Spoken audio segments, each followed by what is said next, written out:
বিসমিল্লাহির রহমানির রহিম। সকল প্রশংসা আল্লাহর, সকল ক্ষমতার মালিক আল্লাহ মহান। আসসালামু আলাইকুম আমার প্রাণ প্রিয় সকল আপনজন, কেমন আছেন? আমি আপনাদেরই সামান্য একজন কান্তাপা আবারও চলে আসলাম। আমার এই একটাই ফেসবুক আইডি, আর কোনো আইডি নাই। দয়া করে আমাকে মনে করে অনেকেই ফেক আইডি খুলেছে আমার ছবি দিয়ে। দয়া করে আমাকে হোয়াটসঅ্যাপে কনফার্ম না হয়ে কারোর সাথে কোনো তথ্য আদান প্রদান করবেন না। আজকে হচ্ছে 30/6/2025 সাল। আল্লাহর নামে কাজ শুরু করলাম। আমি আমার আল্লাহর ঘরে সালাম ও দোয়া পৌঁছে দিলাম। আমার প্রিয় নবীজির রওজা মোবারকে সালাম ও দোয়া পৌঁছে দিলাম। হযরত শাহজালাল শাহপরাণে সালাম ও দোয়া পৌঁছে দিলাম। আজমির শরীফে সালাম ও দোয়া পৌঁছে দিলাম। মাইজবান্ডার শরীফে সালাম ও দোয়া পৌঁছে দিলাম। আল্লাহ আপনি নামাজ রোজা ইবাদত বন্দেগী কবুল আর মঞ্জুর করে নেন, আমিন। আমার এই একটাই ফেসবুক আইডি, ঠিক আছে? আমরা সামাজিক যোগাযোগের মাধ্যমে আমরা ভালো কিছুই প্রচার করতে পারি, যেটা খারাপ সেটা ভাইরাল না করে সবসময় মনে রাখতে হবে আল্লাহ যেটাতে গুনাহ দিবে সেই কাজগুলি থেকে আমাদের বেরিয়ে আসতে হবে, এবং সবসময় মনে রাখতে হবে আল্লাহ সব দেখতেছে। এবং আমরা যে প্রফেশনে থাকি, যদি মেধা সততা পরিশ্রম করে এগিয়ে যাই তাহলে আলহামদুলিল্লাহ সবাই ভালো থাকবে। আমি তো প্রতিটা সময়, প্রতিটা ক্ষণ, প্রতিটা মুহূর্তে মুহূর্তে আমি অনুভব করি ভালো কাজের সফলতা। তো প্রত্যেকটা মানুষকেই যেই প্রফেশনে আছে সততা নিয়ে কাজ করতে হবে। ব্যবসা মুনাফিকিকে আল্লাহ পছন্দ করে না। মানুষের নামে মিথ্যা কাল্পনিক গল্প বানিয়ে মানুষকে হয়রানি করলে আল্লাহ কিন্তু সেটা দেখতেছে, তখন সেটাই তার বিচার দুনিয়াতেও দিয়ে দেয়। তো সেজন্য সবকিছু মিলেই আমরা একে অন্যের ভালোটাই চিন্তা করব, খারাপ কোনো কিছুতে যাব না, ভাইরাল করব না খারাপ জিনিস। আরেকটা মানুষ শিখলে সেই গুণাটাও কিন্তু আপনার নিতে হবে। আর ভালো কিছু ভাইরাল করলে, যেমন আমার এই প্রফেশনটা, একটা বিয়ে দিলে হজের সমান সোয়াব। তো আলহামদুলিল্লাহ, আমি সকল প্রশংসাই আল্লাহর, আমরা তো ওসিলা মাত্র। তো আপনারা যারা বিবাহযোগ্য ছেলে মেয়ে আছেন, আপনারা সরাসরি আমাদের অফিসে আসতে পারেন। আমাদের অফিসের ঠিকানাটা বলে দিচ্ছি। বাড়ির number 8, block B, main road, Banasree, Rampura. WhatsApp নাম্বারটা বলে দিচ্ছি 01971860261। আরেকটি কথা, আমি সবসময় খুব মানে টেনশনে থাকি যে আল্লাহ আমার এই ভিডিওটা যাতে কোনো খারাপ মানুষের চোখে না পড়ে। আমি সবসময় বলি আল্লাহ এই ভিডিওটা কোনো খারাপ মানুষ চোখে পড়লে তারা কিন্তু এগুলি নিয়ে মিথ্যা কাল্পনিক গল্প বানিয়ে কত কিছু ছেড়ে দেয়।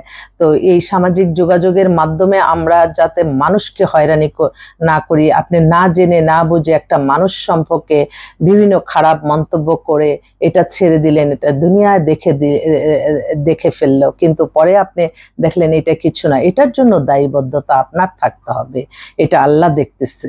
সবসময় বিশ্বাস রাখতে হবে আমি, আমার পরিবার, আমার সবাই মিলে ভালো থাকবো, শুধুমাত্র আল্লাহর সন্তুষ্টি লাভের আশায় নামাজ রোজা হজ জাকাত ওমরা পালন ভালো কাজের মাধ্যমে, অন্য কোনো ওয়েতে না। মানে মানুষের ভিতরে হিংসা জিনিসটা কেন কাজ করে? এটা তো হাদিসে নাই যে হিংসা মানুষকে মানে ধ্বংস করে, অহংকার মানুষকে ধ্বংস করে। আল্লাহ পছন্দ করে যেগুলি, সেগুলি হচ্ছে মায়াশীল, দয়াশীল, ক্ষমাশীল, দানশীলকে আল্লাহ বেশি পছন্দ করে। আর আল্লাহ সবচেয়ে খুশি হয় দুইটা মানুষকে মিলিত করলে। তো আলহামদুলিল্লাহ, আলহামদুলিল্লাহ, আলহামদুলিল্লাহ, আমি এই ছোট্ট একটা প্রফেশনের মাধ্যমে আল্লাহ যাতে যে ভালো কাজগুলি আল্লাহ কবুল আর মঞ্জুর করে নেন, এটাই আমার চাওয়া।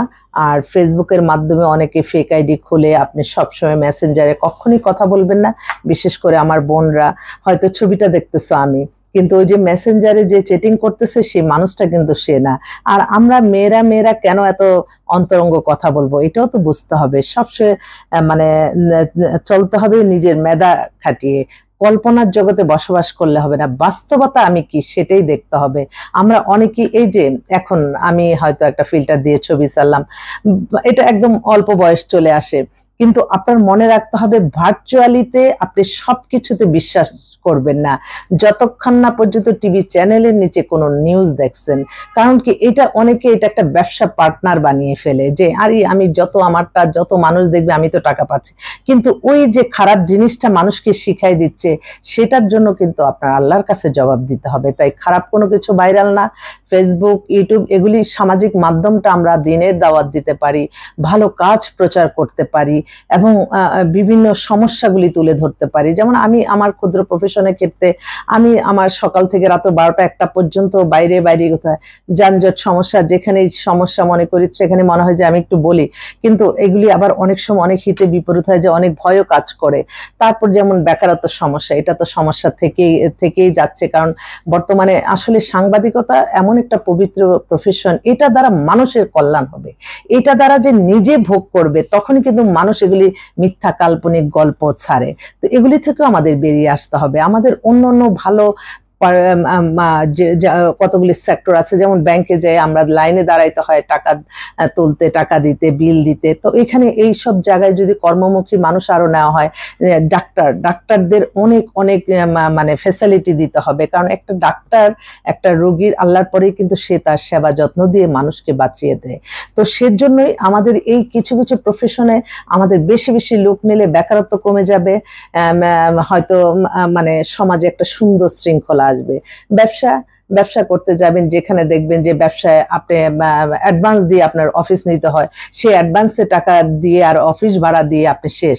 কিন্তু এগুলি যদি আমাদের একটু নজরদারি করে, বিভিন্ন যারা যে বেকারত্ব সমস্যা শুধু চাকরির জন্য না, নিজে আর্ন করার জন্য যারা উদ্যোগী আছে, যারা অল্প বয়সের ছেলে মেয়েরা আছে ব্যবসা করতে যাবে, তাদের জন্য একটা নীতিমালা তৈরি করে যে হ্যাঁ এখানে আপনি একটা এই যেমন আমি আমার অফিস, এখানে অ্যাডভান্স দিতে হচ্ছে, আমার চোখটা বন্ধ গেলে মাসটা চলে যায়, এখানে আমার প্রায় 2-2.5 লাখ টাকা খরচ, এগুলি মেনটেন করতে তো অনেক পরিশ্রম করতে হয়। তো ঠিক তদ্রুপ যারা এই বাড়িওয়ালা, যারা বিশেষ করে অফিস আদালত ভাড়া দেয়, দোকান ভাড়া দেয় মার্কেটগুলিতে, তাদেরকে একটু ফ্যাসিলিটি এবং তাদেরকে একটা নিয়মের মধ্যে নিয়ে আসলে যে ব্যবসা করবে, কোনো অ্যাডভান্স হয়তো সামান্য 1-2 মাসের অ্যাডভান্সটা নেবে, বাট ভাড়াটা কমে, সে মানুষ পরিবারটা চলবে, সেই যে রিজিকের একটা ব্যবস্থা করে দিলে সেটার জন্য আল্লাহ সওয়াব দান করবে। আমি ছোট্ট সামান্য ক্ষুদ্র মানুষ, আমার দৃষ্টিতে আর কি এই বলা। তো সবাই ভালো থাকবেন, দোয়া করবেন, আর আমার ভিডিওটা যাতে কোনো খারাপ মানুষের চোখে না পড়ে আমি এই দোয়া চাই সকলের কাছে। সবাই ভালো থাকবেন, পাত্র পাত্রীর সন্ধানে ইনশাল্লাহ চলে আসবেন আমাদের অফিসে। আসসালামু আলাইকুম।